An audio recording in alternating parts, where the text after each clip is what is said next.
Once, Shanghai was well and truly alive. The hustle and bustle by day, the neon lights by night, the crowds passing by as if shadows, each a life swallowed up by the vastness of the city.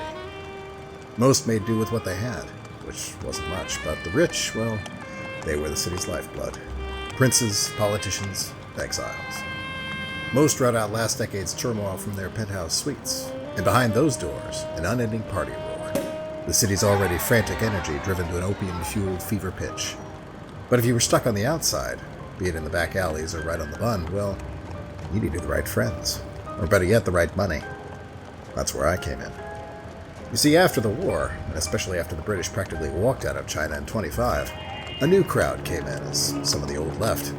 Germans, Japs, not to mention a few of my own fresh-faced countrymen. Thing was, half of them couldn't speak a word of Chinese, and the other half didn't speak a word of English. And without neither, you were stuck up shit creek, as they say. You can't do business if you don't have a language to do the business in. I'd been in China for 30 years. I had my list of friends and contacts. I knew the lingo. And most importantly, I knew how to do business in a city like Shanghai. So I set myself up as a comprador, a go-between for all the city's new interests, a mediator, if you like. That's how I found myself in the Yanyu, one rainy evening in December 1935. The Yanyu Jiangnan, or just the plain old Yanyu as we called it, was a tea house down by the Hongkou riverside. It wasn't the biggest tea house, but it wasn't the smallest either.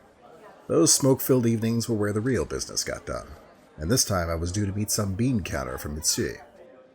When a big bank sends a little guy, it means one of two things. They're giving you the finger, or they're avoiding attention. Japanese business was good, so I bet on the latter and took the bait. The Yanyu represented Shanghai the way it used to be. Full of opportunity, full of action. A place where the patrons were about as multicultural as the drinks at the tables. The latest Shirt I Chew jazz played lazily on the radio. Glasses clinked at nearby tables. The sound of laughter, heated arguments alike filled the air. The room hummed. You could almost lose track of time. Almost. A man entered and removed his peaked cap, his gray uniform sticking out like a sore thumb. Few crowds came to this part of town, and even fewer crowd officers. The crowd eyed him warily as he walked over, pulled a chair, and leered imperiously. Mr. Joshua Duncan? Depends. Who's asking? The Oschina Directorium is asking, Mr. Duncan.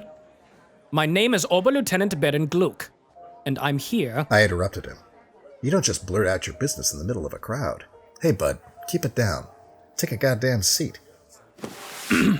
I am here to ask for information on certain individuals. Individuals whose plans may contravene those of our friends in Nanking, Mr. Duncan. Enemies who might be situated here, in Shanghai. I looked at him, then looked back at my drink. Who was this guy kidding? I think you got the wrong man, Lieutenant. I'm but a humble comprador. I negotiate, I mediate, I arbitrate. Whatever you're talking about, that's above my pay grade. I never really liked doing business with the Germans. A century of military victory and conquest left them strutting about like made men. The idea that a German officer could walk into any dive in Shanghai and not have the entire room jump, click their heels, and erupt in a spontaneous chorus of praise for the Kaiser was inconceivable. I'm told you are compensated very generously, Mr. Duncan. Besides, your name appears on some rather interesting documents that recently came into my possession. Now this was getting interesting. I know of your dealings with the Vermilion Society and the Kuomintang.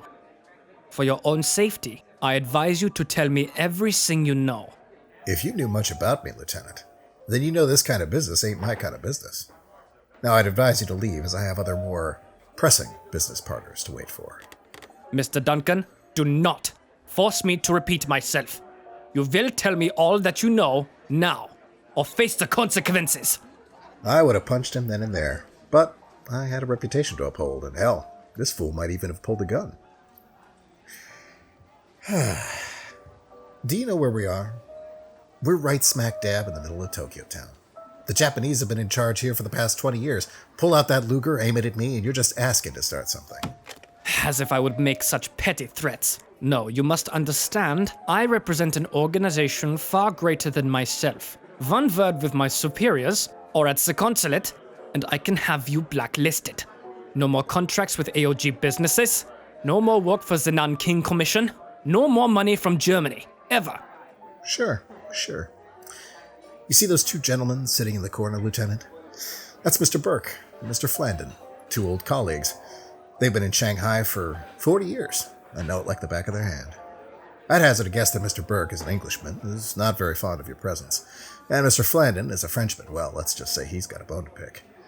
You can close plenty of doors on me, Lieutenant, but you'll open plenty more. You should know, Mr. Duncan, that English and French business is a thing of the past. Now, Germany protects Shanghai. Not this part of town, bud. Didn't I tell you where we were? Besides, northeastern business is the most profitable kind around here. Business with Manchuria. Not many German speakers up there. Say, do you know any Chinese, Lieutenant? I would not need to, if men like you, Mr. Duncan, would cooperate with me. You really are helpless here, aren't you? You crowds never cease to amaze. You do know two suspicious-looking Chinese slipped out of here practically the moment you came in. I'll bet they were KMT, the people you were actually looking for, instead of me. I'll never forget that crowd's face. Disbelief, anger, and frustration all at once. I don't know if he even believed me, but he was sure pissed off, and that alone was worth my time. Even the barman grinned.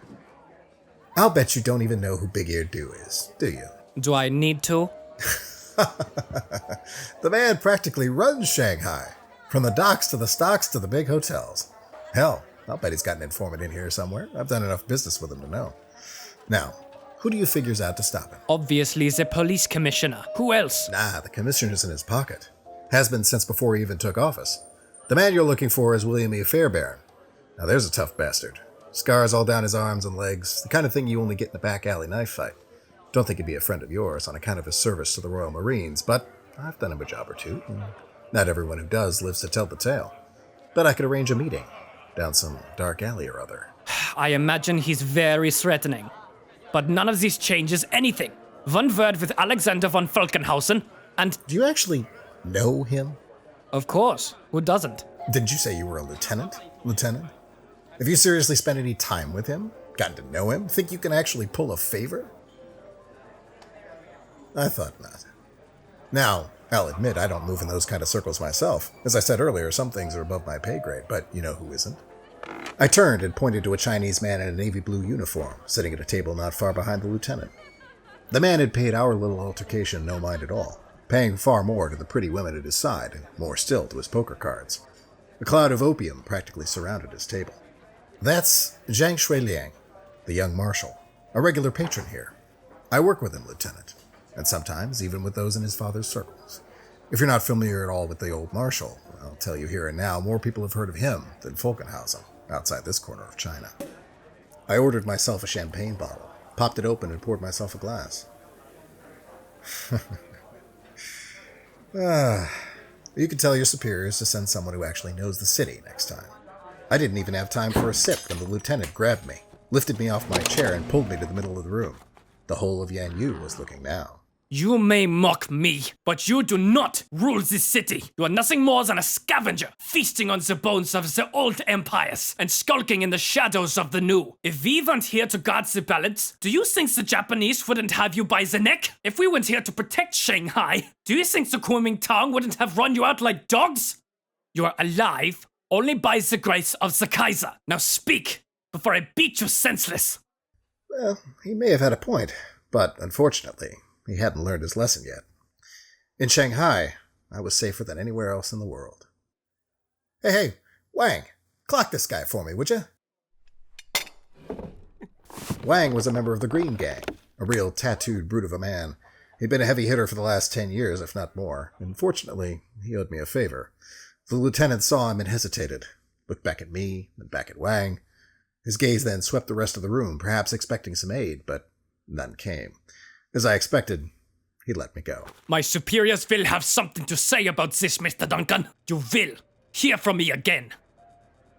As the room went back to its business, I tossed a couple of cents to Wang, sat back in my chair, and sipped my champagne.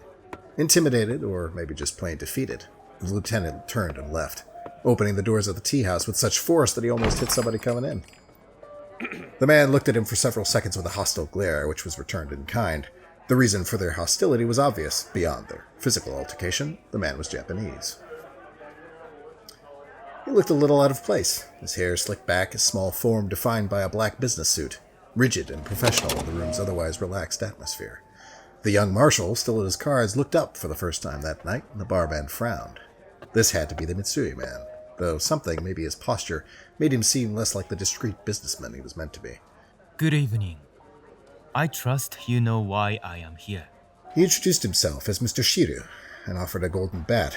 Cheap Japanese cigarettes were never to my taste, but I took a puff anyway. Didn't pay to be rude. Mr. Duncan, to you, I present an irrefusable offer.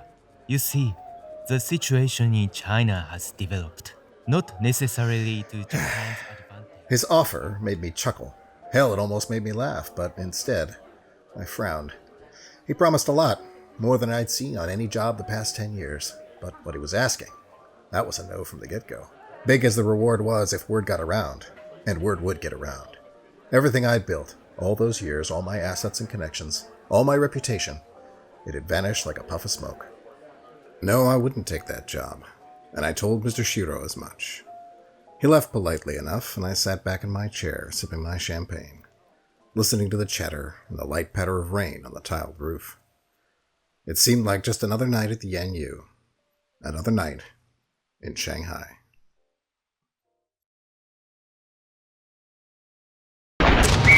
Kaiser Cat Cinema needs you! Back the attack!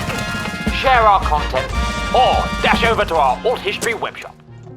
Thanks for watching The American Comprador, the first episode in our audio comic series set in the Legation Cities and the first product of Project Interlude. I'm Gabriel Matsakis, also known as Flamefang, the project's director, and together we're aiming to bring you original audio comic shorts set in Kaiserreich's interwar years. With Interlude, I want to delve deep into the ways individuals experience the unique conflicts and dynamics that define the world of Kaiserreich. I hope you'll join us as we continue to follow Frank Duncan and eventually create other stories set around the world. Big thanks to Philip Radu, Walter Lutsch, Marcus Grayson, Florian Flux, and Koji Asano for their outstanding work on this project. Kaiser Cat Cinema is a crowd-funded platform made possible by the sale of merchandise and Patreon contributions.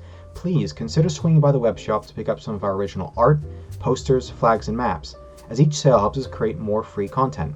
We want to especially thank our Patreon donors, whose monthly contributions help us fund these original shows. Our Patreon contributions continue to rise, having quadrupled ever since March.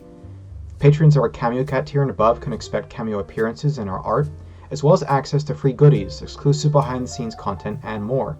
Special thanks to our biggest backer, John Thomas Justice, who you can see in the Kingfish poster here.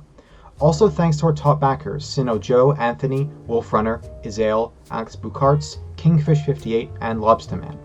This month we're welcoming new patrons to the crew: Matt, Matthias Hansen, Tobias Herzig, Jules Belia, J.R. Exner, Daniel Close, The Gamer, Charlie Acker, Peter Bacon, Deep Space, and Matthew Phillips. A massive thanks to all of you from all of us.